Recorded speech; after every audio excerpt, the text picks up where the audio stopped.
Okay, so what we have here is a Vauxhall Vectra 1.9 cdti. What we're going to be doing today is cleaning out the boost sensor, which is also known as the mass air pressure meter, which is this thing over here. If you come around here, you can see what it looks like. It's right next to your EGR valve, to the left of the valve at the top of the engine. It's got this blue little thing on the other side, and there's a connection here. What is holding this in place is one T30 torque screw. I've spent a fair bit of time trying to get that loose, and I found I couldn't put proper bits, screwdriver bits or ratchets in there because this pipe is restricting the space. So what we found is a little Allen key, which is exactly the right fit for a T30 torque screw, and I've already begun to loosen that up, and that's going to come off by hand now. So I'll just take the screw off so you can see what it is that we're doing. There's a little washer there, which I can just see now. It's a little bit hot because the car's been running, so watch out for that. We don't want to lose the washer, and we don't want to lose the bolt.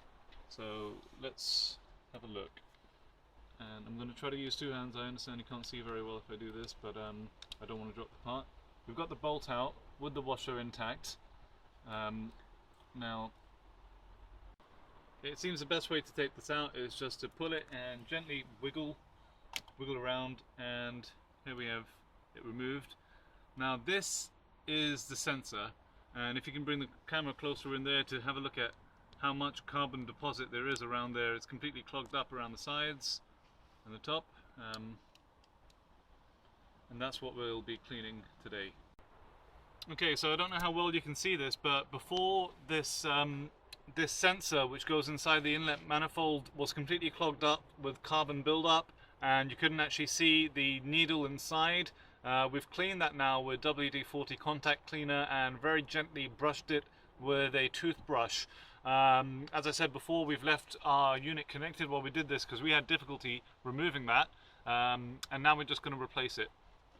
So that part goes carefully back inside the inlet manifold. That's a bigger hole out of the two over there where you took it off from, and it should wiggle gently back into place like so, and then we take the bolt with the washer, which we removed from here earlier, and start to get that back in there. Okay, and lastly we just want to tighten that up, have it completely secured. And that's how you clean the boost sensor, also known as mass air pressure sensor or meter, on a 1.9 Vauxhall Vectra cdti, and it will be the same process for other 1.9 cdti cars, and it's nice and tight, job done.